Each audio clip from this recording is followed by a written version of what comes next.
Allah, cappuccino, cappuccinette, j'espère que vous allez bien. On se retrouve aujourd'hui pour une nouvelle vidéo, une nouvelle story time. HDV, yeah.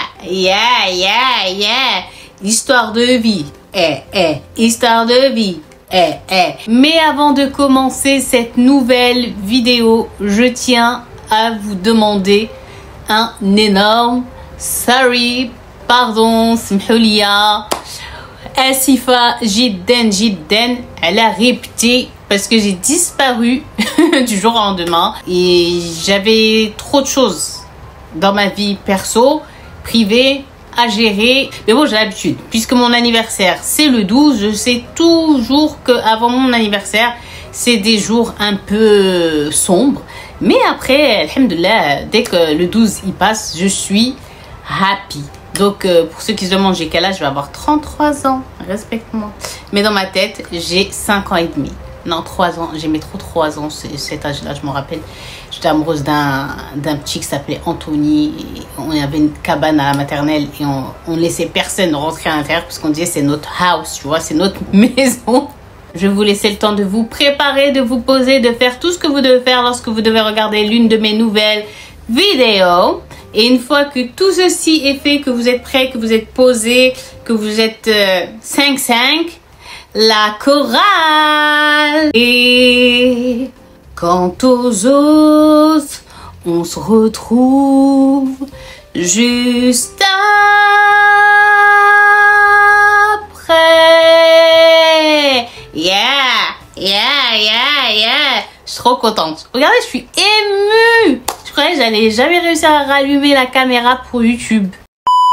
J'espère que vous êtes bien installés. Donc cappuccino, cappuccinette, pour cette nouvelle story time HDV qui veut dire histoire de vie, je vous emmène où?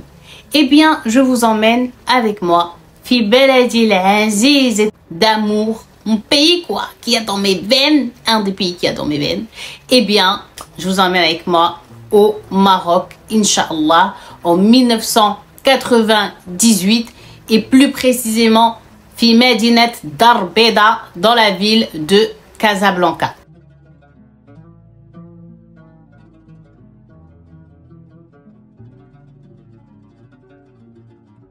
Donc cappuccino, cappuccinette, on est en 1998 à Casablanca et on va avoir affaire à une femme qui s'appelle Maria et qui est mariée à un homme qui s'appelle El Habib. Et ils sont mariés, ça fait 2 ans. Lui et elle, ils sont d'un milieu social plus que aisé et tout se passait bien dans leur vie jusqu'alors. Et puis un jour, au bout de ces 2 ans de mariage, Maria, elle en a marre de la routine, ménage, mec là, cuisiner etc. Elle avait plus envie de faire ça parce que elle-même, elle a sa société à gérer et c'était devenu trop pour elle de gérer son travail et la maison. Donc, elle va décider, eh bien, de faire appel à une société qui embauche des employés de maison. Mais vous allez voir que Maria, elle a des critères bien précis qui vont vous laisser sans voix. Donc Maria, quand elle est partie dans cette société qui emploie des employés de maison, eh bien elle a des critères bien précis qu'elle va donner à l'agence. Elle dit d'abord qu'elle veut une fille qui dépasse pas les 12 ans. Soit 10, soit 11, soit 12, pas au-delà. Ensuite, son deuxième critère, c'est que cette fille, il faut qu'elle soit de la campagne. Et on sait que malheureusement, et jusqu'à aujourd'hui, beaucoup de filles des campagnes, au bled ou où que ce soit, dans les situations, on va dire, difficiles, eh bien, c'est souvent les petites filles que leur famille ramène en ville pour qu'elles travaillent chez des personnes qui sont aisées et qu'elles travaillent pour toute une famille. Donc, voilà, c'était très répandu et je ne vais pas vous cacher, c'est encore répandu jusqu'alors, mais alhamdoulilah, aujourd'hui, il y a beaucoup d'associations qui se battent pour combattre ce grand problème-là, pour que ces petites filles, elles aillent à l'école et qu'elles aient une vie normal comme toute fille devrait avoir à cet âge-là. Mouhim, en bref, voilà les critères de Maria. Et donc la société, ils lui disent, il n'y a aucun souci, mais ils veulent quand même savoir pourquoi elle a ces critères-là précisément, puisque voilà, il y a des femmes qui ont 18, 20 ans et qui sont caddettes, c'est-à-dire qu'elles travailleront bien, tout aussi bien et même mieux qu'une petite, la pauvre, voilà, qui est encore jeune, quoi. Et là, elle va dire que si elle veut ces critères-là, c'est par rapport à son mari, parce que c'est-à-dire que c'est peut-être un chaud lapin, on va dire, entre parenthèses, et qu'elle a peur pour son foyer, et donc une petite fille va pas s'y intéresser, mais si elle ramène une femme et tout ça, eh bien, il peut avoir un souci par la suite. Donc la société, ils vont accepter les critères de Maria et lui dire, il n'y a pas de problème, et comme je vous ai dit, c'est très courant, et ils savent déjà qu'ils vont la trouver, malheureusement, cette petite fille, très très facilement. Et donc, même pas une semaine après la demande de Maria, voici le directeur de l'agence qui emploie les femmes de ménage devant la porte de la maison de Maria, accompagné d'un homme, et surtout cet homme est accompagné d'une petite fille, et cette petite fille, c'est tous les critères que Maria voulait. Cette petite fille, elle avait à peine 11 ans, elle était toute menue, toute mignonne, et elle s'appelait Fatma. Et vous allez voir que sur ma chaîne, les Fatma, généralement les pauvres, quand j'en parle, elles n'ont pas de chance. Donc Fatma, c'était une petite fille très mignonne déjà pour son âge. Malgré qu'elle soit petite, Masha'Allah, elle avait une beauté qui présageait que, Inch'Allah, dans son avenir, ça allait être une très belle jeune femme. Et donc, malgré ça, elle y a pensé quand même, Maria. Elle s'est dit, ouais, déjà petite, elle est belle et tout, mais elle est petite. Mon mari va juste dire dans sa tête, elle est mignonne, il va pas avoir une pensée malveillante envers celle-ci. Donc, après s'être arrangé avec le directeur de l'agence et que celui-ci ait pris sa commission, il part et va rester à la maison en compagnie de Maria, le père de Fatma, et surtout une discussion entre le père de Fatma et Maria sur le salaire qu'elle allait devoir verser si elle veut que la petite travaille pour elle. Et dans tout ça, la petite, elle n'a rien à dire. C'est son père. Vous allez comprendre. Et entre parenthèses, une petite info qui vient de moi, il y a une série à l'époque, comme ça, des années 90, qui avait un énorme succès au Maroc, qui s'appelle Mdal Dar, c'est-à-dire de maison en maison, et ça concernait toutes les employés de maison, et c'était sur différents thèmes, et ils avaient même un jour abordé le thème des enfants qui travaillent jeunes dans les maisons, tout ce qui pouvait leur arriver de mauvais. Et voilà que c'était quelque chose qui devait être banni. Bon, alhamdoulilah, aujourd'hui, ils y arrivent, mais il reste encore du travail. Et là, on était complètement dans cette situation-là. C'est-à-dire que c'est la petite qui va avoir la misère, qui doit travailler, mais à la fin du mois, elle touchera même pas un centime. Et c'est son père qui vient et qui prend l'argent et qui repart ensuite à son village. Donc le père de Fatma, il faut savoir qu'en comptant Fatma, il a 10 enfants, Masha'Allah. Et donc, il ne savait pas comment s'occuper de ces 10 bouches en plus à nourrir. Ensuite, il habite en pleine campagne. Et un jour, il va réfléchir et avoir l'idée de prendre toutes ces filles, que les filles, et comme ça, d'aller les faire travailler chez des personnes qui sont aisées, des personnes riches, pour qu'elles puissent apporter un salaire. Et il n'a même pas eu pitié de Fatma, qui était encore petite. Et c'était d'ailleurs la plus petite de ses petites sœurs, de ses sœurs. Des 10 enfants, c'était la plus jeune. Et il l'a pas, il n'a pas eu pitié. Il lui a dit, toi aussi, tu vas aller et tu vas travailler. Donc, il se met d'accord avec Maria sur le salaire qu'elle devrait lui verser chaque mois. Ensuite, quand ils sont tombés d'accord sur le salaire à donner, le père va dire à Maria, écoute, tu sais, pour moi, de venir chaque mois, ça va être dur. Et la plupart de l'argent que tu vas me donner, ça va me coûter juste en transport. Donc Maria, elle le regarde genre en mode, bah, tu veux faire quoi? Tu veux faire comment? Tu es obligé de te déplacer pour prendre le salaire. Et dans tout ça, Fatma, pardon, n'a rien. Ok? Niveau argent. Et donc, là, le père, il va dire, non, j'ai une idée à te dire. Et si tu es d'accord, on va fonctionner comme ça. Maria lui dit, allez-y, je vous écoute. Il va lui dire, Choufi, regarde, moi, je veux bien, si tu as l'argent, tu me donnes le salaire de toute l'année. En mode, خلصيني العام كله وما تشوفيني حتى العام اللي بعدو. En mode, tu vas me payer tout le salaire de cette année et tu me reverras que l'année d'après. Et pour Maria, c'était quelque chose de magnifique. Ça allait lui permettre, eh bien, de faire ce qu'elle veut sur Fatma. Vous comprenez? Donc, elle, comme elle est aisée, c'est pas du tout un problème de lui donner 1 an, voire même 2 ans de salaire. Elle se disait comme ça, c'est mieux. Il vient pas, il sait pas ce que je vais faire à sa fille, ni rien du tout. Prend son salaire, l'argent, salam alaikum, et je le revois que d'ici 1 an. Donc elle est partie, elle a pris l'argent, elle l'a tendu au père. Le père, il a dit un vieux au revoir à sa fille alors qu'il n'allait pas la voir pendant 1 an, dites-vous. Et il s'en est allé sans se retourner, ni regarder sa petite une dernière fois, ni rien.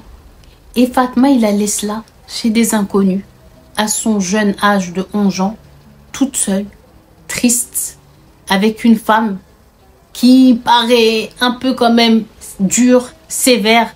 Qu'est-ce qu'elle allait bien lui faire? Imaginez-vous, mettez-vous, ne serait-ce que 2 minutes à la place de cette petite fille. Donc là, une fois que Maria, elle est toute seule avec Fatma, elle va commencer Zama à lui donner les qawanin dial darha, genre en gros les règles de sa maison. Donc elle lui dit, première chose, quand je te parle Fatma, jamais, ô combien jamais, tes yeux viennent dans mes yeux. Quand je te parle, tu gardes le regard baissé. Ok? Donc Fatma, la pauvre, tout de suite elle s'exécute, elle dit ok. Et elle va lui dire, et moi, tu m'appelles pas, eh bien, Maria ou quelque chose, non. Nadini, tu m'appelles Lella, c'est un titre. Et en parlant de son mari, tu lui dis Sidi. Elle va lui dire wesh fahemti, genre en gros tu m'as comprise. Et la petite elle va répondre Ya Lella, fahemt. Oui madame, avec le titre, j'ai compris. Tleja, c'est-à-dire le frigo, tu l'ouvres jamais. Si moi je te dis pas de l'ouvrir et de prendre et de manger, mathellish, tu l'ouvres pas. T'as compris? Ya Lella, d'accord madame, j'ai compris. Et la place où tu vas dormir dans la cuisine. Et tu manges dans la cuisine. Fahemti? T'as compris? Naam alalla.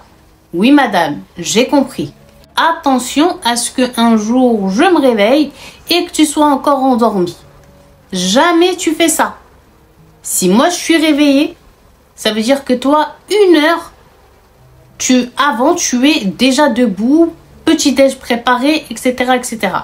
Elle lui a dit ok. Donc maintenant Maria elle lui a dit viens, je vais te montrer le système de la maison, comment j'aime que la vaisselle elle soit faite, comment j'aime qu'elle soit rangée, où les choses elles sont mises, qu'est-ce qu'on veut cuisiner. Je vais t'apprendre à cuisiner les plats qu'on mange voilà souvent et tout ça, genre je vais tout t'apprendre et après je te délègue tout et t'as intérêt à intégrer tout ce que je vais t'apprendre et surtout toutes les règles que je te dise. Tu m'as comprise? Donc Fatma, dans son malheur, on va dire la chance qu'elle avait, c'est que c'est-à-dire qu'elle apprend vite. Vite fait, t'as pas besoin de répéter ou de lui montrer plusieurs fois des gestes, des choses. Non. Elle apprend vite, machallah. Et donc, très très vite, eh bien, elle va prendre le système, les règles, comment cuisiner, comment faire, comment nettoyer, comment truquer. Si bien que Maria, elle est elle-même émerveillée, choquée, mais elle veut pas montrer. Elle veut garder cet air de princesse ou de patronne, ou je sais pas, genre pour intimider, faire peur, eh bien, à Fatma, et genre qu'elle reste dans cette rigueur-là. Et donc là, on est au bout de 10 jours où Fatma, eh bien, elle est avec cette Maria et son mari. Et c'est dur pour Fatma, mais la pauvre, elle supporte. J'ai pas le choix.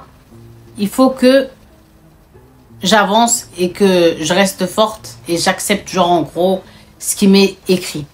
Donc là, un jour, Maria, elle va faire une soirée avec des amis.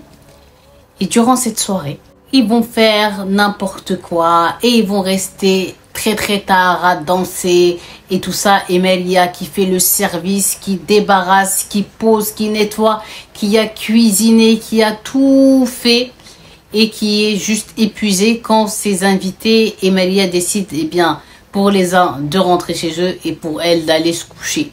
Et donc quand la petite Fatma, elle va dormir, elle balance juste son lhef, son petit tapis sur quoi elle dort. Directement comme ça et elle se pose, elle dort tout de suite. Sauf que le lendemain matin, quand Maria va se réveiller, eh bien Fatma, vu qu'ils ont veillé tard, la pauvre, elle est encore endormie. Donc quand Maria va s'apercevoir de ça, elle va avoir aucune pitié envers la petite Fatma et elle va passer tous ses nerfs sur elle en lui mettant des coups inhumains. Et Fatma, la pauvre, elle va se lever en sursaut, de comprendre pas en fait la pauvre, pourquoi elle est en train de se faire frapper. Il lui arrive quoi? Elle est juste, la pauvre, en état de choc et de se manger des insultes et des coups, et bien par Maria, qui est pas d'accord qu'elle soit encore endormie et que le petit déjeuner soit pas fait. Donc là, la petite, la pauvre, elle va dire à Maria, mais pourquoi vous me frappez? J'ai fait quoi? J'ai fait quoi? Et là, elle va lui dire, tu te rappelles pas l'une des règles que je t'ai dit? Que jamais il faut que je sois réveillée, que tu sois toi encore endormie. T'avais oublié cette règle? Et bien si tu l'as oubliée, maintenant tu vas bien l'imprimer. Donc là, la petite, une fois qu'elle a fini cette saleté de Maria, de la taper et tout, elle a ramassé son lit en deux-deux, elle a préparé le petit déjeuner et elle a séché ses larmes et elle s'est dit dans sa tête, oh là là. Elle n'avait jamais encore tapé avant et été montré ce visage-là d'elle. Elle s'est dit, la pauvre, il faut que je reste dans la rigueur dans laquelle j'étais et que je fasse attention parce que elle est capable de me frapper et j'ai personne qui va me sauver de ses griffes. Et ma famille, elle est bien trop loin pour que je puisse, genre, en gros, partir chez eux. À partir de ce jour-là, la pauvre Fatma, elle faisait vraiment attention. Quitte à se réveiller des heures avant le lever du soleil, elle préfère pour être sûre que le sommeil, il va pas, genre, en gros, l'emporter dans une grasse mat et qu'elle revive ce cauchemar qu'elle a vécu de la part de Maria. Là, les jours passent, les semaines, les mois, et à chaque fois que Maria pose sa tête sur l'oreiller, elle commence de plus en plus, eh bien, à oublier sa famille, son village, ses amis, ses frères et sœurs, tout ça commence à oublier et elle s'en rappelle de temps à autre et quand elle s'en rappelle, elle se dit « Alhamdoulilah, Dieu merci, l'année elle commence à être à la fin et bientôt je vais pouvoir revoir mon père et avoir quand même des nouvelles de ma mère, de mes frères et sœurs, etc. » Donc voilà, et elle reste forte. Et elle essaye de tenir la pauvre du mieux qu'elle peut avec cette mégère de Maria. Bon là, elle est dans son quotidien, Fatma, avec cette Maria et son époux. Et un jour, au dédale d'un couloir de la maison de Maria, elle va entendre, eh bien Fatma, une discussion entre Maria et son mari, où elle disait Maria à celui-ci, c'est bientôt le moment où le père de la petite Fatma, il va venir pour prendre, eh bien, le salaire de l'année entière. Donc, je vous ai dit, Fatma, des fois elle s'en rappelle, des fois elle s'en rappelle pas, mais elle sait que ça approche, quoi. Et elle était contente, elle s'est dit, alhamdoulilah, je veux voir mon père, je vais lui poser des questions sur mes soeurs, mes frères, mon village, ma famille, mes amis, tout ça. Je veux parler un peu avec lui, ou une chauffe, ou au moins je vais le voir, même si je vais voir que lui, genre en gros, on va passer un petit moment ensemble et ça va me redonner des forces pour tenir pour lui, pour ma famille. Elle était très très contente et elle devenait quand même de plus en plus impatiente que ce jour arrive. Et voilà les jours qui défilent, qui défilent, qui défilent. Et on arrive au jour où le père de Fatma, il va venir chercher le salaire de l'année. Donc là, on est jour J. Et Fatma, la veille, elle était partie exprès faire des courses. Qu'elle devait faire un Maria et tout ça parce qu'elle avait le jour d'Al-Qadia, c'est-à-dire le jour des courses. Il était déterminé, on va dire par exemple, elle doit chaque mercredi aller à l'épicerie et refaire le stock. Ben là, elle est partie le mardi pour que le mercredi, le jour où son père il arrive, elle soit à la maison, quoi qu'il, elle va pas le louper. Et donc là, elle est dans la cuisine en train de travailler. De temps à autre, elle jette des petits coups d'œil à la fenêtre, mais la rue est vide. Et là, elle entend tac, tac, tac, la porte qui frappe et Maria qui ouvre et dit Assalamu alaikum, et elle entend la voix de son père. Et là, quand elle commence à enlever son tablier pour aller voir son père et le saluer, elle est à peine au milieu du couloir qu'elle réentend la porte se fermer et Maria qui repart se rasseoir sur son canapé et continuer sa série. Et là, vous êtes choqués, mais vous n'avez pas fini d'être choqués parce que en fait, Maria elle avait préparé l'argent depuis le matin et quand le père il a frappé, elle a ouvert la porte, elle l'a salué, elle lui a donné l'argent et le père, quand il avait l'argent entre les mains, son oxygène, eh bien, il a fait Assalamu alaikum, gleb. Il a tourné, il est redescendu, il est parti. Il a ni demandé, je peux voir ma fille, je peux lui parler. Il lui a ni ramené quelque chose d'El Bled, genre par exemple le bon beurre du village, pas comme le beurre qu'on a au magasin, les œufs, le bildi, c'est pas les mêmes œufs qu'on a dans rien. Il lui a rien ramené, un petit cadeau de sa maman, des nouvelles, rien. Il est parti comme ça. Donc Fatma, la pauvre, vous imaginez, Maria qui la regarde et qui sourit, qui continue sa série genre en mode... Je vais même pas mentir en disant Zema il a demandé après toi ou quelque chose et elle lui a dit va finir ton travail. Et la pauvre, elle est retournée à la cuisine en pleurant et en voyant son père partir, même pas se retourner ni rien du tout, comme si de rien n'était. Le taxi dans lequel il était venu, il l'attendait en bas. Il a dû lui dire attends, j'en ai pour même pas une minute. Et il est parti. Et elle était choquée, comme nous on est choqués. C'est quoi ce père? Mais Fatma, elle avait tellement un cœur pur, elle a pleuré, ça l'a blessée très fortement, très très fortement. Mais elle s'est dit c'est pas grave, comme cette année elle est passée, Inch'Allah, Dieu va la faire passer vite et cette fois-ci je vais tout faire et je vais voir mon père et je vais parler avec lui et il va me donner des nouvelles de ma mère, de ma famille et voilà. Donc la pauvre, sabarat rasaha comme ça, elle s'est réconfortée du mieux qu'elle pouvait. Elle a séché ses larmes et elle est retournée à son triste quotidien. Et une nouvelle fois, les mois vont passer, etc. Et les années. Et là, on est 5 ans après et Fatma, elle a 15 ans. Donc Fatma, la pauvre, elle est toujours chez Maria et El Habib. Durant ces 5 ans, dites-vous qu'elle n'a jamais vu son père. Elle l'a jamais vu.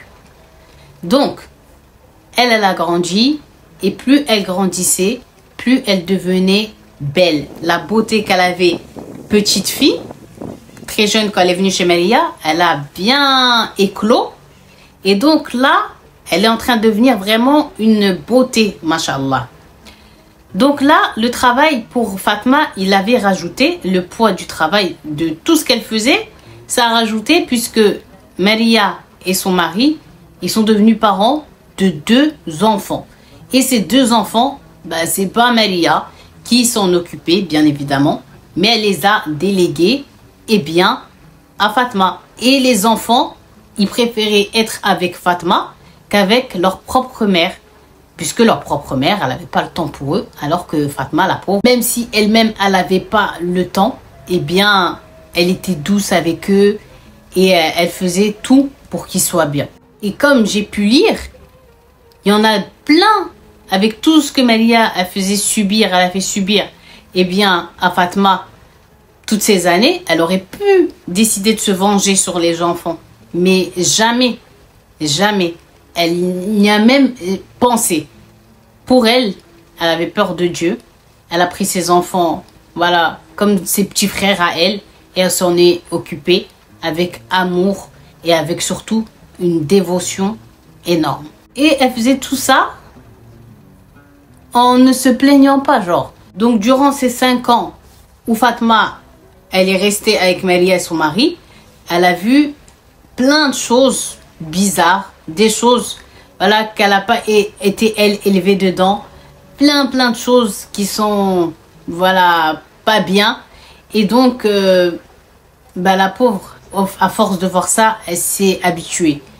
En mode, elle voit tout le temps que sa patronne Maria rentre très tard dans la nuit. Et quand elle rentre, elle n'est pas toujours dans son état normal. Soit elle est complètement ivre, soit elle est complètement l'autre substance illégale. Je ne vais pas le dire, sinon YouTube, ils vont balle la vidéo. Mais vous avez compris. Elle n'est pas elle-même. Et dans tout ça, son mari, il la craignait, il lui disait rien. Il parlait pas avec elle, il lui disait pas arrête de faire ça, rien du tout. C'était Maria qui avait le pouvoir sur son époux Lahbib. À voir aussi qu'il n'était pas épargné, hein, Lahbib, le mari de Maria, par la mauvaise langue de sa femme, par ses cris, par ses insultes, le fait comment elle le rabaissait, tout ça. À chaque fois, les voisins, ils étaient dérangés et réveillés par leurs cris, par leurs disputes qui étaient incessantes. Mais jamais son mari, il a eu le dessus sur elle. Elle était vraiment trop forte dans le mauvais par rapport à lui. Jusqu'à même, dites-vous, que cette Maria-là, eh bien, elle trompait son époux. Et son époux, il faisait comme si il voyait pas. Et même, Fatma, elle dit que lorsque son mari partait travailler à sa société et qu'elle était de repos, eh bien, Maria, elle ramenait des amants à elle directement à la maison. Donc là, elle avait 15 ans, Fatma, et plus elle grandissait, plus en fait la pauvre, eh bien, malgré qu'elle avait une belle beauté qui se dégageait de son visage et tout, son corps, il parlait de la misère qu'elle avait vécue et elle avait un corps qui était plus grand que son âge.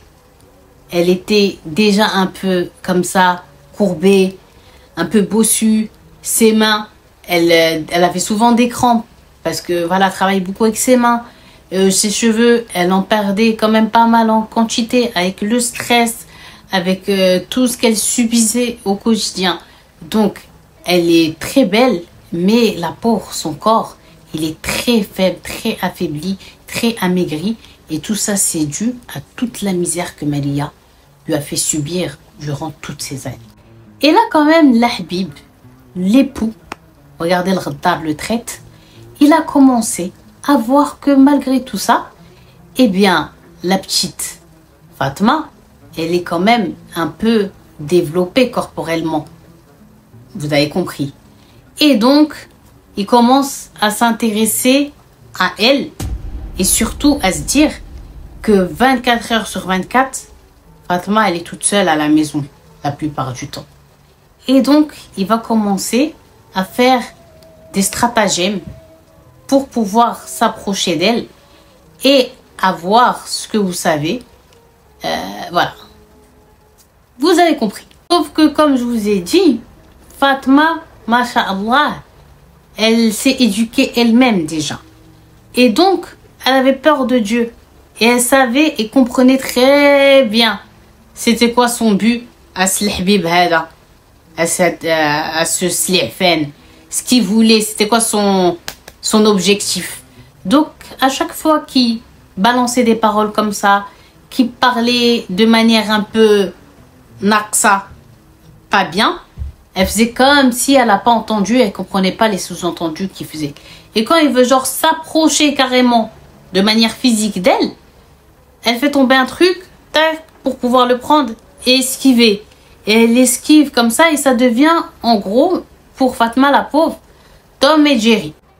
Il va commencer à lui ramener des chocolats, des fleurs, des bijoux, du make-up, des parfums, tout. Mais il fait ça, bien sûr, quand Maria n'est pas là. C'est très bien que si elle apprend ça, elle va le défoncer. C'est Maria, ok? La sauvage. Donc là, lui, il est content puisque Maria sort du matin et elle rentre jusqu'à très tard le soir. Il y a même des soirs où elle rentre même pas, elle va revenir que le lendemain matin pour faire une petite douche, s'habiller et partir au travail. Donc lui, il a le terrain vide pour agir comme il le souhaite. Mais quand même, il tâte d'abord. Parce qu'il veut que genre, ce soit Fatma qui faute avec lui. Et comme ça, si ça se découvre, eh ben les deux, ils seront complices. Sauf que Fatma, la pauvre, même si elle a vécu que avec eux en intérieur, qu'elle connaît pas ces problèmes-là et tout ça, elle a le ressenti. Et surtout, elle a une conscience. Et surtout, elle a la peur de Dieu. Et c'est pas pour elle, ce chemin-là. Et donc, alhamdoulilah, comme Fatma, elle a compris son jeu, elle a su en fait comment mettre une frontière entre elle et son patron. De manière intelligente. Mais le patron, ça l'a nullement découragé. Au contraire, il va rester des semaines sans se lasser. Eh bien, avec ce comportement-là doux. Par exemple, il va pas lui dire « Fais-moi un café ». Il va lui dire « Fatma, s'il te plaît, tu peux me faire un café ?» Eh, s'il te plaît. C'était quelque chose qu'elle n'entendait jamais. S'il te plaît, c'était que des ordres. Et quand elle fait, en plus, elle n'a jamais de remerciement. Donc là, elle comprend que le fait qu'il soit comme ça mielleux, c'est qu'il cherche quelque chose. Il cherche à jouer avec ses sentiments, tu vois. Elle est très intelligente et elle va pas se laisser piéger par lui. Mais un soir, tout va basculer. Il oublie parfois quand sa femme elle est là. Elle est tellement jamais là qu'ils ont l'habitude qu'elle soit pas présente. Et des fois, eh bien, il a des regards vers Fatma qu'il ne devrait pas avoir. Sa voix, c'est pas la même intonation que quand sa femme elle est assise à côté de lui, quand il veut parler à Fatma. Il a encore cette intonation mielleuse. Et donc là, dans la tête à Maria, quand elle observe tout ça, elle se dit, ah, ok, ils sont en train de jouer derrière moi. Il y a une histoire bizarre. Et elle commence à se dire, il est en train de me tromper. Alors que la meuf, elle trompe H24. Mais bon, il est en train de me tromper avec Fatma. C'est vrai que Fatma, elle a grandi, qu'elle est développée et qu'elle est devenue très très belle. Et que peut-être, il a réussi à jouer avec elle. Il faut que je les grille. Et je leur montre de quel bois je me chauffe et que moi, Maria, personne ne me trompe. Alors qu'elle trompe, je vous le dis, H24. Donc elle a commencé à réfléchir à comment elle va les griller les deux en train, voilà, de jouer derrière son dos. Et elle a eu une idée. Elle s'est dit, comme ils ont l'habitude que moi je dors jamais là, je vais dire à l'autre Hamar de l'Habib, à l'autre Anne de l'Habib, que je vais dormir chez des amis. Et je reviens comme ça, directement, sans les prévenir, pour voir, les prendre sur le fait accompli. Et si jamais je trouve que ce que j'ai en tête, c'est vrai, ils sont pas prêts à ce que je vais leur faire passer comme ça le quart d'heure. Donc, elle met son plan en place, elle dit à Al-Habib, je vais pas dormir là, et tout ça, tatati. Et lui, ça tombe pas dans l'oreille d'un sourd. Il lui dit, oui, réussis, juste vas-y, t'inquiète pas, et tout ça. On est là avec les enfants et tout, t'inquiète pas. Et elle prend exprès un sac et tout, Zama, mais le pyjama et tout, Zama, je dors pas là. Donc là, lui, il est sûr, elle sera pas là. Et pour lui, maintenant, ça y est, il a trop patienté. Et c'est le moment. Et il est fou de Fatma. Il veut absolument conclure, pour rester dans les termes poli. Donc là, une fois que sa femme est part, il reprend sa chanson. Et Fatma en a marre, ayette. Et là, il va sortir, il va ramener tout un bon dîner, dresser lui, la table au salon. Et une fois que il a fait dormir les mômes, qu'il a mis la table, qu'il a mis des chandelles, il appelle Fatma. Donc Fatma, elle vient et elle voit ça, la table du salon dressée avec des mets goûtus qui donnent envie. Parce qu'il faut savoir, comme je vous dis, elle n'a pas le droit encore, malgré que ça fait 5 ans. Écoutez la folie d'ouvrir le frigo. Il y a des soirs où Maria et son mari dînent au restaurant et elle reste sans manger. Et la plupart du temps, elle mange quoi, Fatma? Elle mange pas comme eux. Non, elle mange les restes. Donc là, quand elle a vu cette nourriture, elle a senti que c'était un plan, eh bien, de la part de l'Habib. Elle a eu faim parce qu'il sait, lui, qu'elle a faim, puisqu'elle mange pas comme eux. Et donc, il a dit, il va la voir comme ça. Sauf que Fatma, malgré qu'elle avait envie, que c'était... Je voyais encore la fumée qui se dégageait de la nourriture. T'avais l'odeur. Et bah là, elle va quand même dire dans sa tête, non, c'est un plan. On sait jamais. Et elle va lui dire, j'ai pas faim. Donc lui, il va rester à parler, à parler, à parler, à parler, à parler. Il faut savoir aussi, avant de continuer, c'est que durant ces 5 ans-là, jamais elle s'est assise avec eux comme si c'était leur égal, comme si c'était une humaine normale, pour manger avec eux. Elle mangeait que dans la cuisine. Et quand encore il voulait qu'elle mange et qu'il lui laissait des restes. Et même si, genre en gros, il y en a, ils vont dire, mais peut-être que quand ils n'étaient pas là, elle ouvrait le frigo, elle mangeait. C'est Maria, je vous ai dit. Maria, elle scanne tout. Donc, si jamais elle mange quelque chose et qu'elle s'en aperçoit, Maria, vous savez très bien. Donc là, elle ne veut pas s'asseoir pour manger. Et le Habib, il essaye de l'amadouer. Donc là, il lui dit, t'inquiète pas, Maria va pas venir, je vais pas lui dire. Moi, je crois trop que j'ai une idée derrière la tête et tout ça. C'est juste parce que moi, j'aime pas manger tout seul, tu sais très bien. Elle va s'asseoir et ils vont commencer à peine à manger. Que là, qui va rentrer? Boum! Maria. Alors là, Maria, elle jette sa veste, elle jette son sac à main et elle court, elle fonce et elle attrape son mari. Et elle le démarre. Boum, boum, de boum, boum. Une fois qu'elle a fini avec son mari, elle passe la pauvre à Fatma. Elle lui fait l'hélicoptère avec ses cheveux. C'est la misère. Et pour finir, elle leur dit, c'est bon, sous mon toit, vous m'avez trompé, Unti, genre tout ce que j'ai fait pour toi de bien, et tout ça, tatati, je t'ai traité comme ma fille. Et oui, écoutez bien, qui veut d'une mère comme ça? Et tout en la tenant comme ça par les cheveux et par le bras, elle marche et elle ouvre la porte de l'appartement et elle la jette, tac, pieds nus, dehors. Et elle lui dit, t'es viré. Et si je te vois dans le quartier, si je te revois, je mets fin à tes jours. Je vais te faire la misère. Débrouille-toi. Sauf qu'on était en pleine nuit et que Fatma, elle est jamais sortie dehors. C'était rare. Elle connaissait que l'épicerie Moulhanout qui était collée à l'immeuble. Donc la pauvre, qu'est-ce qu'elle va faire? Alors elle descend les escaliers, elle regarde comme ça hors de la résidence. Il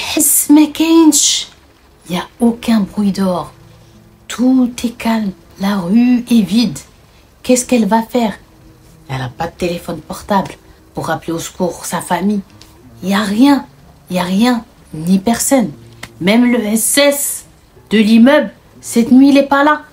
Qui aurait pu un peu henfia, qui connaissait son histoire, qui l'entend quand Maria la frappe, qui lui fait la misère, qui est un peu comme son père quand même. Il n'était pas là. Donc, qu'est-ce qu'elle va faire? Elle va pas s'aventurer dehors. Elle a peur. Donc, elle va rester à l'entrée de la résidence. Et quand le jour, il va commencer à se lever, c'est là que Miskina, elle va commencer à marcher et partir.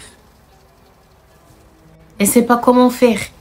Les walidines, pas des parents, pas de personne à appeler au secours. Elle sait pas. Elle a que 15 ans. Donc là, dès que le fajr, je vous ai dit, le soleil s'est levé, c'est là qu'elle a commencé à marcher, tout en pleurant. Et en plus, je vous ai dit, c'est très campagne, l'endroit où ils étaient.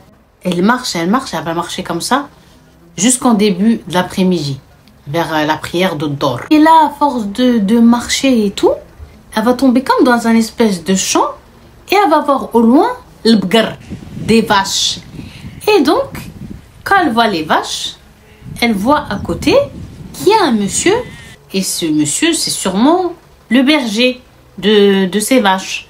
Donc, la pauvre, c'est le seul, on va dire, personne humaine qu'elle voit et qu'elle a l'air d'avoir un peu de confiance d'aller envers lui. Donc, quand elle arrive proche de lui, elle voit que c'est un homme d'un certain âge, il a à peu près genre 50 ans, et il paraît d'être quelqu'un d'honnête. Et lui-même, quand il l'a vu, il voit une fille comme ça, pieds nus, qui pleure, les cheveux dans tous les sens à cause de Maria et tout ça. Il va l'appeler vers lui aussi et il commence à parler avec elle. Il va lui dire, Benti, ma fille, qu'est-ce que tu fais ici? Il t'arrive quoi? Pourquoi t'es comme ça? Ici, il n'y a personne. Où tu cherches à aller? Et Maria, la pauvre, elle fait que de pleurer. Et lui, il essaye de comprendre. Mais Fatma, ça y est, c'était le trop. Elle n'arrive plus. Elle a plus de force. Mais cet homme bon, il va pas lâcher l'affaire. Il veut savoir c'est quoi l'histoire de Fatma et pourquoi elle est comme ça, dans cet état-là, avec ses pleurs, avec ses vêtements, avec ses têtes, avec ses cheveux. Qu'est-ce qui se passe? Et il va rester à lui poser la question, sans se lasser. Et là, Fatma, au bout d'un moment, elle va se contenir et commencer à raconter son histoire. Et le monsieur, il est choqué. Il la regarde, il a la bouche ouverte. Il n'y croit pas. Et il écoute. Ma fille, t'inquiète pas, je vais pas te lâcher. T'es tombée dans des mains aminines, c'est-à-dire t'es tombée entre les mains de quelqu'un de bon et surtout qui craint Dieu. Et moi, je m'appelle Abdelkader et je te promets que plus aucun mal ne te sera jamais fait. Suis-moi. Donc Fatma, elle a dit, il y avait quelque chose, une voix qui lui disait, va avec lui, suis-le. Et si tu es tombé sur ce monsieur, c'est pas par hasard. Donc elle l'a suivi. Ils sont arrivés dans la petite maison qu'il avait. Ce monsieur, il avait énormément de biens, vous allez comprendre par la suite. Et il rentre à l'intérieur de sa maison. Il se comprend qu'elle avait faim. Il a fait tout ce qu'il pouvait faire en termes de nourriture pour Fatma. Il a fait un grand plateau, il lui a posé la nourriture et il a dit à Fatma, dit Bismillah, mange ma fille. Une fois qu'elle a mangé, il lui a dit maintenant tu es fatiguée. Avec toutes les émotions que tu as vécues hier, la nuit, à passer dehors, etc. Maintenant il faut que tu dormes. Et il va lui dire, moi je vais dormir à l'extérieur de la maison. Il y a les clés, sont derrière la porte, tu prends, tu t'enfermes de l'intérieur. Et si tu as besoin de quelque chose, tu ouvres la fenêtre et tu me dis, j'ai besoin de ci ou de ça. Ok? Fatma a été choquée. Le monsieur lui a laissé sa maison et il va dormir dehors devant sa maison. Et il lui a dit de s'enfermer. Tout ça, tellement qu'il avait peur de Dieu et qu'il voulait qu'elle soit à l'aise. Et surtout aussi, à part ça, il lui dit, je vais aussi surveiller dehors, on ne sait jamais. Si quelqu'un t'a suivi ou quelque chose, je suis genre en mode ton gardien. Et les jours d'après, quand il partait faire balader ses vaches, son troupeau, elle s'enfermait dans la maison, elle faisait le ménage, elle préparait à manger. Et quand ce monsieur y venait, ils mangeaient ensemble. Et après lui, Miskin, il sort dormir dehors et elle dort dans la maison. Au bout de 3 jours, Abdelkader, il va venir voir Fatma et lui dire, bon Fatma, il faut qu'on parte. Elle va lui dire, ok. Il lui dit, écoute, tu as décidé quoi? Est-ce que tu veux retourner chez ta patronne, Maria et son je sais pas quoi de mari? Ou est-ce que tu veux rentrer chez toi? Donc Fatma, elle a dit, moi je veux aller auprès de ma famille. Ok, est-ce que tu connais ton adresse, un numéro de téléphone, quelque chose et tout. Donc là, elle, la pauvre, elle dit, moi, je connais que le nom de notre village et je peux te donner le nom de mon père. Donc, Abdelkader, il va réfléchir, il va dire, ok, tu connais le nom de ton village, c'est-à-dire tu connais la ville, c'est-à-dire que tu peux me donner le nom pardon, de ton père. Donc, on va faire un courrier et on va l'envoyer à ton père pour lui dire et lui raconter ce qui s'était arrivé et qu'il doit venir te chercher puisque toi, tu ne vas plus travailler et tu veux retourner avec eux. Donc, Fatma, elle a dit, oui, on fait ça et c'était une excellente idée de la part de Abdelkader. Abdelkader, il écrit le courrier, il l'envoie à l'adresse et tout ça qu'elle a donné, eh bien, Fatma. Et une fois que tout est bon, il a envoyé la lettre à la poste, il vient la voir et lui dit, bon, maintenant, il faut compter une semaine ou plus tard 10 jours. Alors ton père, il vient, Inch'Allah, te chercher, te récupérer, t'inquiète pas, j'ai tout bien fait, tout bien envoyé et tout. Et donc Fatma a commencé à être contente et rassurée et elle se disait, alhamdoulilah, c'est bon, ce cauchemar il va être fini et je vais pouvoir retrouver les bras de ma mère, mes frères et sœurs, mon village, mes amis, reprendre une vie normale et oublier tout le passé. Et j'oublierai jamais surtout ce que cet homme a fait envers moi. Il faut savoir, Cappuccino, Cappuccinette, que Abdelkader, il était marié durant 30 années à la même femme. C'était un mariage d'amour et le seul problème qu'ils avaient eu, on va dire, dans ce mariage, c'est que les pauvres, eh bien, ils n'avaient pas réussi à avoir d'enfants malgré que Abdelkader et sa femme, ils ont fait tous les médecins réputés du Maroc, au-delà même du Maroc, les pauvres Rabbi, ils leur avaient pas écrit qu'ils devaient être parents. Ils étaient tristes, mais ils avaient commencé eh bien, à accepter la situation. Et ça faisait maintenant 10 ans que la femme de Abdelkader était décédée, pardon, et ça faisait 10 ans aussi qu'il habitait tout seul. Ça avait été très dur, bien sûr, pour Abdelkader, la perte de son épouse, parce que c'était son seul et unique amour. Ben, il s'est occupé avec tous les biens qu'il avait, avec ses bêtes, avec beaucoup de choses, voilà, Mskin, il essayait à chaque fois de combler le vide de sa femme par le travail. Mais là, à force d'avoir été ces jours-ci avec lui, d'avoir vu comment il parlait, son comportement, son honnêteté, il y avait quelque chose qui commençait à se développer envers elle, mais elle ne savait pas c'était quoi. Et ça se passait, elle dit, au niveau de son cœur, un sentiment bizarre qu'elle n'avait jamais ressenti auparavant.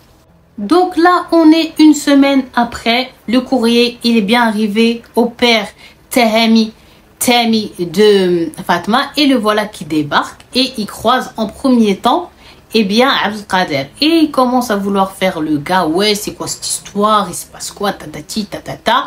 Donc là, Abdelkader, il va tout raconter dans les détails. Donc là, quand il a fini, Abdelkader, de parler, ils étaient dans sa maison à lui. Abdelkader, il va sortir pour laisser le père et la fille en tête-à-tête et qu'ils parlent et qu'ils discutent sans que lui ne sache de quoi ils vont parler. Toujours cet énorme respect et ses valeurs.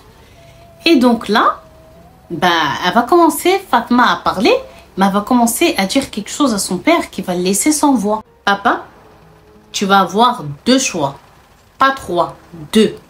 À savoir, Imma, soit tu maries avec ce monsieur, Abdelkader, soit choix numéro 2, tu me laisses chez lui et je travaille pour lui.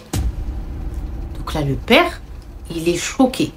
Surtout du choix numéro 1. Il a eu peur pour moi. Il s'est occupé de moi comme personne. Il m'a protégé, il m'a respecté, il m'a consolé. Il a tout fait, il m'a nourri, il a tout fait pour moi. Ce que vous avez même pas pu faire pour moi, cet homme-là, il a fait pour ma personne. Et il m'a donné de l'importance et il m'a donné du respect et de l'amour, et un amour bienveillant. Donc c'est pour ça que j'ai développé des sentiments envers lui.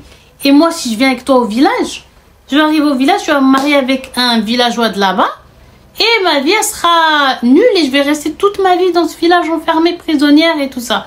Non, non, non. Moi, je retourne pas avec toi au village pour que tu me maries comme tu as marié mes sœurs avant moi. moi, tu ne me feras pas ça. Je te laisse ce choix-là.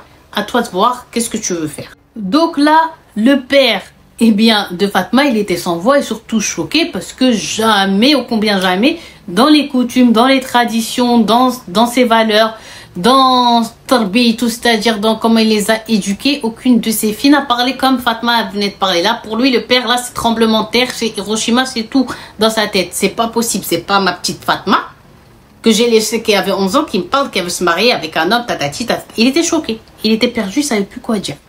Au même moment, lui, il est sous le choc. Voilà Abdelkader qui rentre et Fatma qui se lève, toute confiante, et qui va dire, écoute Abdelkader, ni chaîne, tout droit. Voilà ce que j'ai dit à mon père, voilà ce que j'ai dit à mon père. Lui-même, alors Abdelkader, il va être choqué. Comment ça, tu veux te marier avec moi? Jamais il aurait eu cette idée en tête que Fatma, elle ait eu des sentiments jusqu'à vouloir être et devenir sa femme. Surtout lui, il dit, wesh, elle a 15-16 ans, j'ai 50 ans. L'âge, l'écart, il est énorme. Donc il était le pauvre, sans voix. Abdelkader, il va lui dire, non ma fille, parle pas comme ça, dis pas ça. Je peux être ton grand-père, il va lui dire, je suis vieux. Ça y est, moi, j'arrive à la fin de ma vie. Toi, tu es juste au début de ta vie. Trouve quelqu'un de ton âge, marie-toi avec lui, vous serez de la même génération, vous allez avoir les mêmes envies, les mêmes ambitions. Et Dekshi, moi, t'occupe pas de moi, ne te prends pas la tête pour moi. C'est soit je me marie avec toi, soit je reste pour travailler pour toi. Mais dans tous les cas, je ne pars pas avec mon père. Donc là, Abdelkader, quand il a vu comment elle était en train de forcer, Fatma, comment elle est en train de pleurer, comment elle est en train de dire qu'elle retournera jamais avec son père, il va dire, après un long silence, ok, on se marie, je préfère me marier avec toi que tu sois pour moi comme une khiddama, genre une employée. Je te prends pour épouse, pas pour employée. Donc là, le père à Fatma, il reste sans voix. Et là, Fatma, elle a fait un sourire qu'elle a dit que la dernière fois qu'elle avait souri, c'est quand, la veille de son départ en ville, il y a 55 maintenant, elle avait dormi avec sa mère et qu'elle avait raconté des hijayat, des petites histoires, et qu'ils avaient partagé un moment ensemble, mère-fille, merveilleux. Donc une fois qu'il parle et que Abdelkader, il sourit, il se tourne vers le père de Fatma et lui dit, écoute, concernant la dot, el-mahar, je vais te donner l'équivalent en argent de 3 belles grandes vaches. Et prends-les, ces 3 vaches, tu vas au souk, va au marché, tu les fais estimer et le prix qu'ils vont te dire, je te donne l'argent. Donc là, le père, il a dit, non, moi, j'ai pas le temps, tatati, tatata.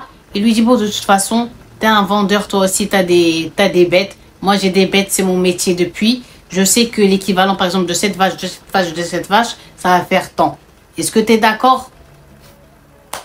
Lui, il sait pas qu'il venait chaque année comme au revoir et prend l'argent. Et c'était même pas le prix de la dot. Donc là, tu crois qu'il va bégayer ou dire quelque chose? Il a dit, je suis d'accord. Donc là, ils sont partis chez un imam, ils ont fait le mariage, l'argent dans sa poche. Tehami, le père de Fatma, il part, il refait son geste habituel, salam alaikum, il avait l'argent fijibou dans sa poche et il est parti. Et là, Fatma, elle est extrêmement heureuse d'être mariée avec Abdelkader. Et Abdelkader, il est aussi heureux d'être marié avec Fatma. Fatma, elle dit, en fait, quand Abdelkader, elle a trouvé l'amour d'un père, la protection d'un frère, le confident, un ami, et dans ses yeux et tout ça, l'amour d'un mari. Donc, elle a dit avec lui, elle n'a jamais manqué de rien. Elle était la plus heureuse, elle dit, des jeunes filles. Aussi bien la plus malheureuse des petites filles qu'elle était, elle est devenue la plus heureuse de celle-ci. Mais il faut savoir que Abdelkader, malgré qu'il n'ait pas d'enfant, il a quand même une famille. Et cette famille, malheureusement, en Abdelkader, il voit quoi? Juste un grand et gros héritage. Ils ne voient pas en eux un cousin, un oncle. Non, juste des dollars. L'héritage. Puisque comme je vous ai dit, Abdelkader, il a énormément de biens. On va le comprendre très très vite. Donc, eux, ils vont commencer à être en colère. Et surtout à pas accepter Fatma. Aujourd'hui, puisqu'elle est l'épouse d'Abdelkader, si jamais il arrive malheur à celui-ci, tous ses biens reviennent de droit à Fatma. Et là, il commence à voir que l'ourti part, l'héritage, il est en train de partir. Et c'est pas dans leur plan. Ils sont pas d'accord avec ça. Donc, ils vont commencer, à se rendre chez Abdelkader et à parler avec lui et lui dire: une fille comme ça, jeune, encore, belle, comment elle a pu et elle peut s'intéresser à quelqu'un comme toi? Ça y est, t'es vieux, d'ekchi. C'est pas normal. C'est sûr et certain qu'elle est là pour tes biens et pour ton héritage. Mais Abdelkader, il tenait pas rigueur de leurs paroles, ils s'en foutaient. Et là, un jour, ils viennent encore en bande organisée et ils se mettent autour d'Abdelkader et ils lui disent: c'est pas possible, cette fille, elle doit avoir un passé sale, quelque chose de bizarre, elle devait être vraiment une fille pas bien pour accepter de se marier avec quelqu'un qui peut être son grand-père et tout ça. Donc là, Abdelkader, le problème, c'est que à force de parler à quelqu'un dans son oreille, tac, tac, tac, tac, tac, il va commencer à y mettre du choc, des doutes, et il va commencer à être changeant de plus en plus envers la pauvre Fatma. Il ne regarde plus de la même manière Fatma. Il la craint. Il essaye de l'analyser si elle l'aime vraiment. Donc jusqu'alors, Fatma ne remarque rien, la pauvre. Mais lui, ça tourne les voix dans sa tête. Donc, step by step, il commençait genre à plus trop parler et rigoler comme il était au début avec Fatma. Plus manger à la maison, il mange dehors.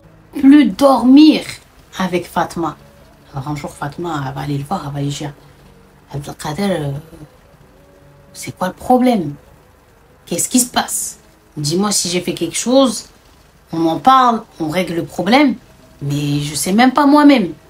Donc parle, dis-moi et peut-être que moi je vais comprendre. On ne répondait jamais à cette question pour pas lui faire mal au cœur. Mais le problème, c'est que tous les jours, ces personnes de sa famille venaient et le saoulaient H24 en rapportant de nouvelles histoires imaginaires contre cette Fatma. Et un jour, ils vont venir le voir et lui dire: tu sais quoi? Quand toi, tu pars au travail et tout ça, il y a beaucoup de gens qui rentrent chez elle, surtout des hommes, trop bizarres et tout ça. Et on s'est dit, on va pas te le dire, mais maintenant, ça devient trop et elle te respecte pas. Et comme ça, tu vas ouvrir les yeux qu'en fait, elle t'aime pas toi, mais elle aime juste tes biens. Donc là, Abdelkader, quand elle a entendu ça, son cœur, il allait s'arrêter. Dès qu'il rentre, il s'assoit, elle lui dit Abdelkader, et lui, il n'avait pas parlé, il disait pas tout ce qui se passait, tout ce qu'on rapportait sur elle. Elle lui dit: écoute, el khabar, écoute la nouvelle.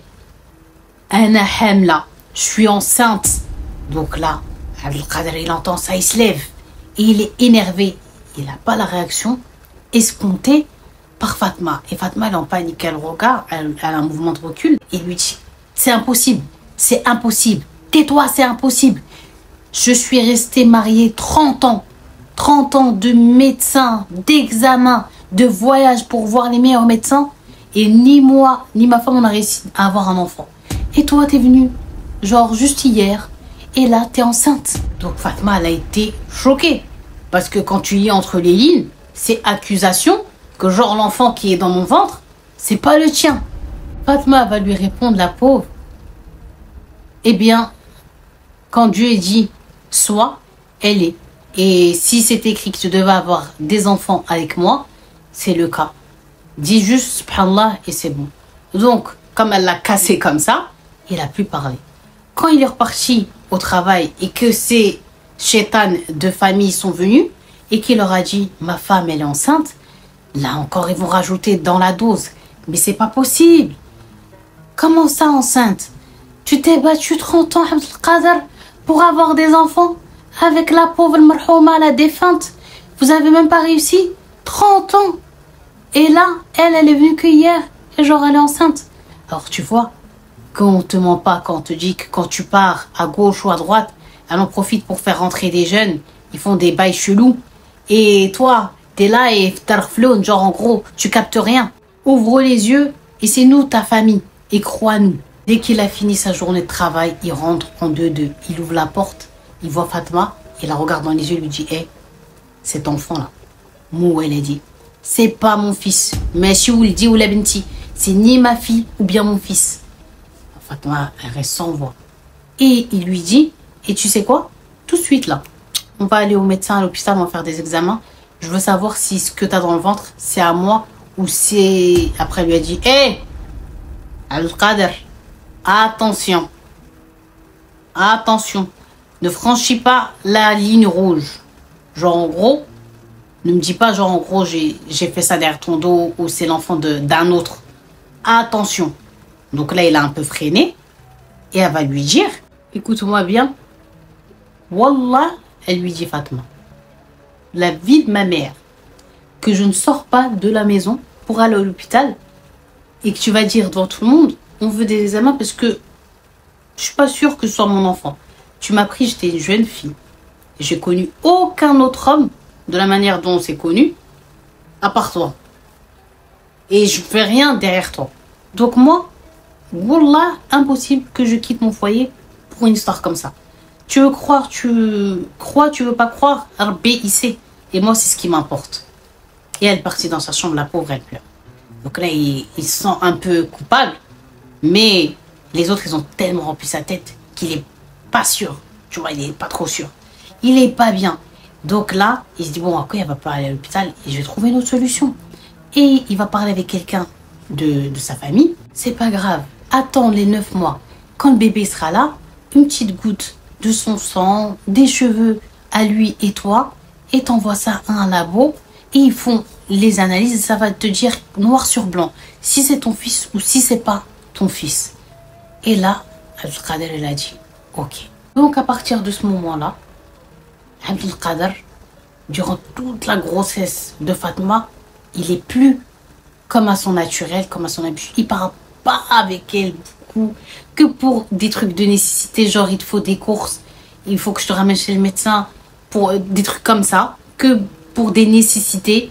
Mais sinon, il la calcule pas, ils dorment pas ensemble, des fois ils dorment même pas à la maison, il va dormir dans une autre maison à lui, il la laisse, il est tellement dans le doute et les autres ils jouent tellement sur ça, et bien que la pauvre Fatma, elle vit une grossesse toute seule. Moi, quand elle se retrouvait seule, avec des contractions et tout ça, elle pleurait et elle se disait, Inch'Allah, cet enfant, il va venir dans ce monde et au moins, ce sera quelqu'un qui ne va pas m'abandonner. Que tout le monde, à chaque fois, m'abandonne.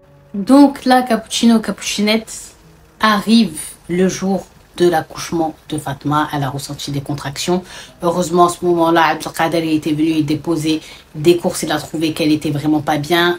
Il y a une ambulance qui est venue, ils l'ont pris, ils l'ont ramenée à l'hôpital, elle a accouché et on sort annoncer à Abdelkader et bien qu'un petit garçon est venu au monde et qu'il était super mignon et surtout en bonne santé. Et il était content, surtout quand il a entendu un petit garçon, c'était son rêve d'avoir un petit garçon et tout. Et là, il est heureux, mais c'est pas encore à 100%. Non, il est qu'à 90%. Pourquoi? Parce qu'ils attendent des tests qui vont révéler si cet enfant est bien celui de Abdelkader ou bien celui d'un autre. Abdelkader, il va attraper un médecin qui a à peu près son âge. Ils vont se mettre de côté et il va lui dire, écoute, voilà, c'est ça le problème que j'ai. J'ai un doute sur la paternité de cet enfant et je veux que tu me fasses un test pour savoir s'il est vraiment mon enfant. Et voilà, que ça reste entre toi et moi et tout. Et le médecin il va dire, ouais, il n'y a pas de problème, et je te comprends, parce que voilà, vu ton âge, vu ton passif, vu que tu n'as jamais eu d'enfant, que voilà, pour toi, tu étais stérile, je comprends, et vas-y, ok, je vais te faire le truc. Donc, il va aller, le médecin, discrètement prendre une petite goutte de sang du bébé plus une goutte de sang de Abdelkader. Il envoie ça à un labo et il dit à Abdelkader, les résultats, Inch'Allah, ce sera dans 3 jours. Par contre, durant ces 3 jours, tu montres rien à ta femme, tu restes normal, tu essayes de lui faire un peu quand même plaisir. Parce que voilà, elle vient d'accoucher, c'est son premier accouchement, sa famille elle est loin d'elle, c'est difficile. Et puis voilà, une femme enceinte, qui vient d'accoucher, on la contrarie pas parce que voilà, il faut les laisser se remettre, c'est une fille ça et tout ça. Il me dit non, t'inquiète pas et tout ça, je vais rester le plus normal possible. Donc là, il rentre dans la chambre et il va voir pour la première fois son bébé.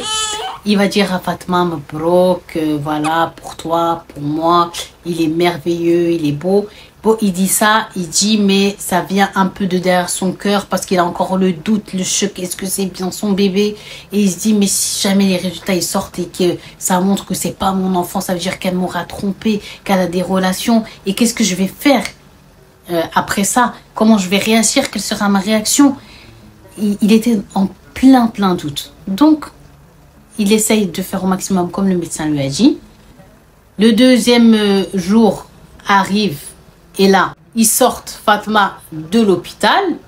Une fois qu'elle est sortie, on passe au 3e jour. Et c'est le jour où les résultats doivent tomber. Abdelkader, il sort tôt le matin, il déjeune même pas. Fatma et le bébé sont encore même endormis et il part à l'hôpital. Il arrive. Et il va au bureau du médecin, et il est tout moteur, genre il est stressé. Et le médecin, il est là, il a des analyses et tout ça. Il lui dit alors, est-ce que c'est mon fils, dites-moi que c'est mon fils. Est-ce que c'est bien mon bébé et tout ça. Le médecin, il lève sa tête, il a un peu un air grave. Et il va lui dire, Alhamdoulilah, cet enfant, il est 100% le tien. C'est ton bébé, c'est ton enfant. Tout ce qui t'a été dit, tout ce qui t'a été raconté, tous les doutes que tu avais envers cette pauvre petite et ce bébé, c'est complètement faux. Il n'y a rien de tout ça, c'est ton enfant. Et c'est une mu'jiza, c'est-à-dire c'est un miracle de Dieu. Donc là, le pauvre Abdelkader, quand il entend ces mots de la part du médecin, il n'y avait plus aucun doute à avoir, ni à émettre contre Fatma, qui avait crié son innocence à maintes et maintes reprises, à qui il n'a même pas vécu la grossesse avec elle et tout ça. Il s'est mis à pleurer sur le bureau du médecin et à dire que je suis un talim, genre je suis quelqu'un de mauvais, je l'ai accusé à tort. Mais tout ça c'est à cause de mes cousins et de mes oncles et ma soi-disant famille. Que Dieu les maudisse, que Dieu les punisse. Et c'est là qu'il comprend, et bien que c'est pas Fatma qui est intéressée par son argent et tout ça, alors elle sait même pas c'est quoi, elle s'en fout elle. Non, là il comprend que c'est ses cousins et ses oncles en fait qui sont juste derrière lui pour son héritage, pour ses biens, et qu'ils ont inventé tout ça dans le but de le séparer de Fatma. Mais il commence à paniquer par rapport à cet enfant, parce que l'enfant devient l'héritier. Et donc le pauvre, ça fait même pas 24 heures 48 heures qu'il est au monde, qu'il a déjà des ennemis. Donc il commence à penser à leur protection. Donc là, il rentre et il demande pardon à Fatma. Fatma rigole et dit, moi j'étais même pas en panique. Tu vois, j'étais même pas en panique, je sais très bien qui je suis. Donc là, il prend son fils et cette fois-ci, quand il l'a, il frère vraiment avec ce bébé, il est vraiment content et tout ça. Et il dit à Fatma, reste bien à la maison et surtout tu la porte à personne et surtout pas à cette chien de famille. Je reviens, je vais voir quelqu'un qui va me donner un conseil. Elle lui dit ok. Et il part voir quelqu'un qui a vraiment la crainte de Dieu, qui est comme un imam, qui est vraiment bien. Et il raconte toute son histoire et il demande en fait comment il doit faire, parce que maintenant il a peur pour son fils, peur pour sa femme, peur pour lui-même de ce que ils peuvent faire ses cousins et ses oncles contre lui pour avoir tout l'argent. Donc là, l'imam va lui dire, c'est quoi? Tout ce que tu as ici, dans cette région, tu vends. Et tu pars et tu dis pas où tu vas aller t'installer. Comme ça, tu seras protégé, ton épouse et surtout ton enfant. Sinon, ils vont jamais vous lâcher. Parce que eux, la vie d'ici-bas les a aveuglés et ils seront prêts à tout pour genre les biens éphémères. Donc là, Abdelkader, il a dit, ok, je vais faire et prendre le conseil que tu m'as dit au pied de la lettre et vendre et partir. Donc là, directement, il commence à vendre en soum soum ses vaches. Ensuite, il s'occupe de ses terres, des quelques maisons qu'il avait dans cette région aux alentours. Et une fois qu'ils ont tout vendu et tout ça, ils sont partis en laissant tout derrière eux et en emportant l'argent de tous les biens qu'ils avaient acquis. Il arrive là-bas, il va acheter avec tout l'argent qu'il avait 4 immeubles. 4 immeubles et il va les mettre en location. Vous imaginez?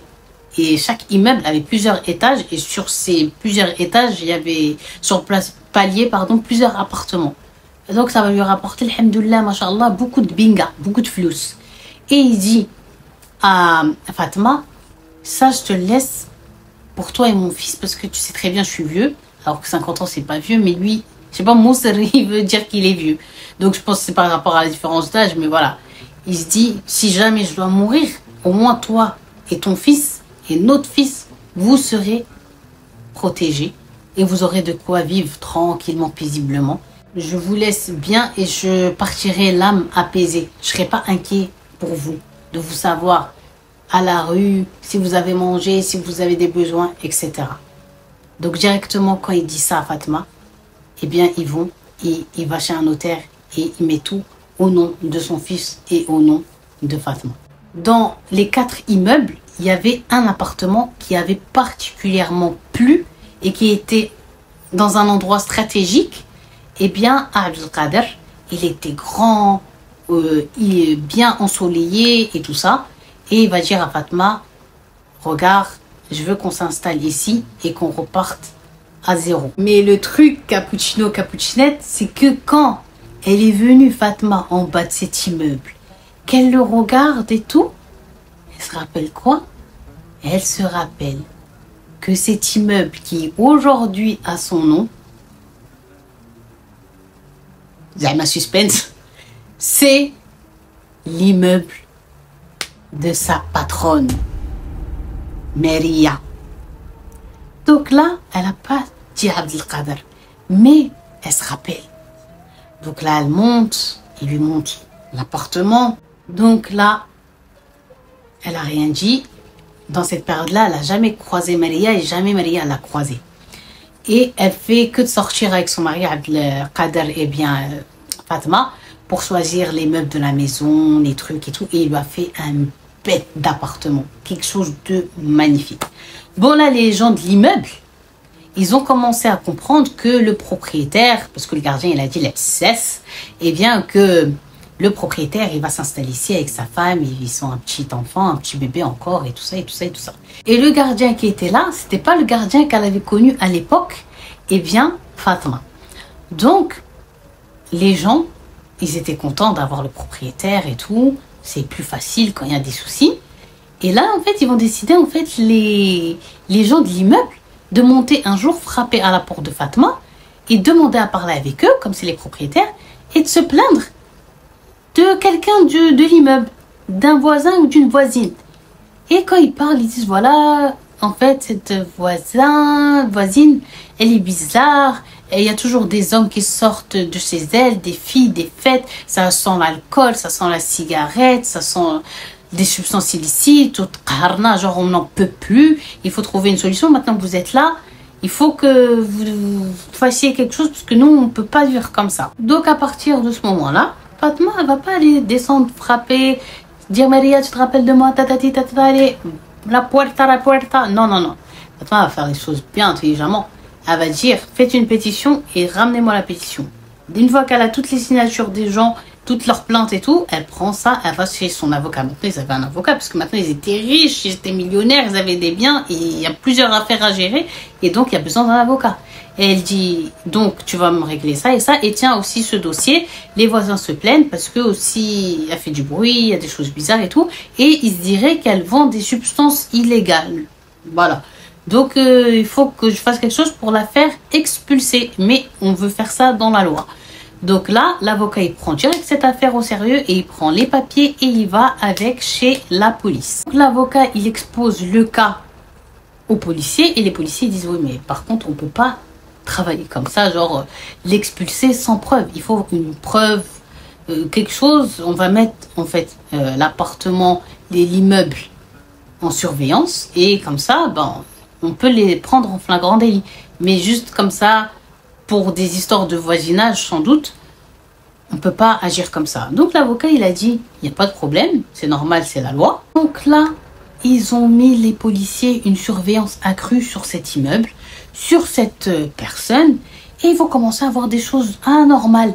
Il y a des filles, en plus de tout ce qui les plainte, il y a des filles qui sont des filles, on va dire, de joie, qui n'habitent pas dans le quartier, qui viennent chaque soir, et c'est souvent des filles différentes, et qui rentrent toujours dans le même appartement. Et vous savez c'est lequel. Et ensuite tu vois une équipe d'hommes, toujours différents, qui rentrent dans cet appartement. Donc aussi c'est devenu mon séba de l'appartement. Et ils ont quand même enquêté auprès du voisinage, eux-mêmes ils ont des preuves, eux-mêmes ils ont vu.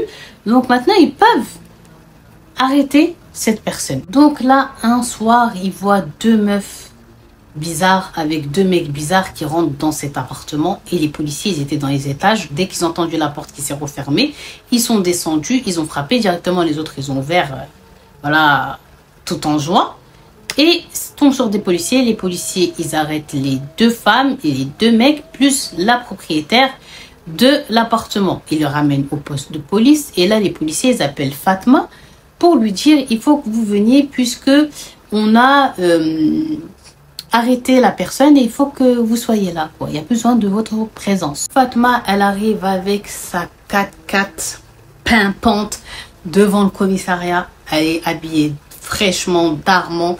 Elle swag bien comme il faut. Elle arrive dans le bureau du commissaire. Elle rentre et bim, dans son visage, il y a qui? Il y a Melia. Et Melia, quand elle la voit, elle respire fort. Elle dit, qu'est-ce que tu fais là? Qu'est-ce que tu fais là? Ça, c'est toi qui es derrière tout ça. C'est toi qui as balancé. C'est toi qui as fait ci. C'est toi qui as fait ça. Fatma elle m'a fait excuse-moi, moi je suis là, c'est la police qui m'a appelé parce que en fait l'immeuble dans lequel tu habites et même soit dit en passant l'appartement dans lequel tu es, c'est le mien. Donc là Maria, quand elle entend ça de la bouche de Fatma, quand elle voit déjà comment elle est fraîche, les marques, les bijoux, comment elle est et tout, elle en a la tête. Mais quand elle m'a dit l'immeuble, il est à moi, l'appartement et tout là, tatati, c'est comme si, bref, t'avais pris ta main, t'as fait dans le visage de Meria. Elle était sonnée, donc elle se lève et elle commence à pleurer. Fatma, s'il te plaît, pardonne-moi. N'oublie pas tout ce que j'ai fait pour toi. Ne porte pas plainte contre moi. Pardon. Stop. Elle commence à vouloir lui embrasser les mains et tout ça. Vous voyez, comment la roue, elle a tourné. Comment... Voilà, la vie. La vie. Donc là, Fatma, elle la regarde comme ça. Et dis-moi, c'est pas moi l'affaire. Là, c'est la police. T'es là, c'est à eux de voir ça avec toi. Mais quoi qu'il, mon immeuble, tu vas le quitter. L'appartement, tu vas le quitter. L'appartement, tu vas le quitter. Je veux pas de toi. Tu vas sortir comme tu m'as sorti. Tu te rappelles et tout. Donc là, elle a commencé à respirer fort. Mais elle avait... Son vrai visage, il est revenu. Et pourquoi tu veux que j'ai pitié, toi, aujourd'hui? T'as oublié tout ce que tu m'as fait subir. J'ai même pas eu une enfance comme les enfants normaux. J'étais malnutrie. J'avais pas droit d'ouvrir le frigo pour manger, pour boire. Je dormais sur le sol. Tu me frappais, tu me tabassais, tu me brûlais. Tu me tirais les cheveux, tu m'insultais. Tes enfants, pourtant, je me suis toujours occupée d'eux très bien. De toi aussi, de ton mari. Mais tout ça, tu t'en fichais. Et pour finir, tu m'as jeté en plein milieu de la nuit, loin de ma famille. Il y aurait pu avoir des personnes malveillantes qui m'auraient fait du mal, des choses. Non. Et tu crois que je vais avoir pitié de toi? Oublie. Et ravale tes larmes de crocodile. Donc, pour tout ce qu'elle faisait de pas bien à l'intérieur de son appartement, Melia, elle a eu 6 mois d'emprisonnement ferme. Et ensuite, l'avocat de Fatma, il a monté un dossier pour pouvoir expulser Melia et son mari à cause de tous les troubles qu'ils avaient fait, toutes les choses pas bien, et surtout que ça pouvait atteindre à la réputation et des autres immeubles que Fatma et son mari avaient.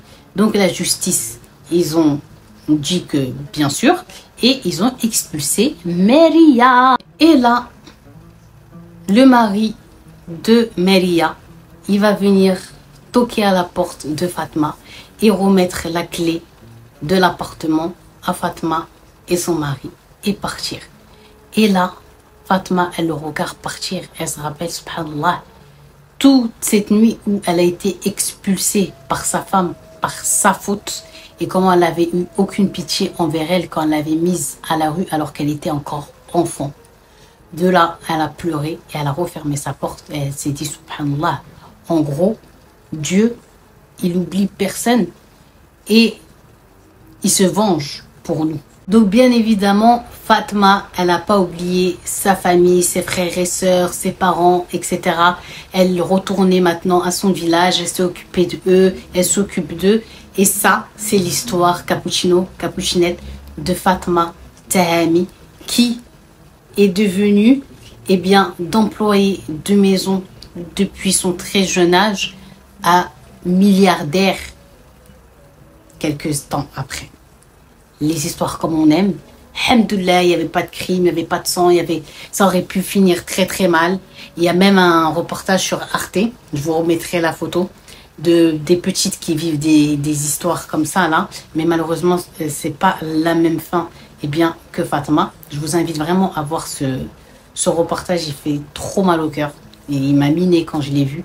Mais pour Fatma Tahami, l'histoire que je viens de vous raconter, cet HDV, on est heureux. Surtout de cette fin et que Dieu, il lui a pris le haq d'Yalha, c'est-à-dire que Dieu s'est vengé pour elle d'une manière vraiment saine. Donc voilà, j'ai fini cette vidéo et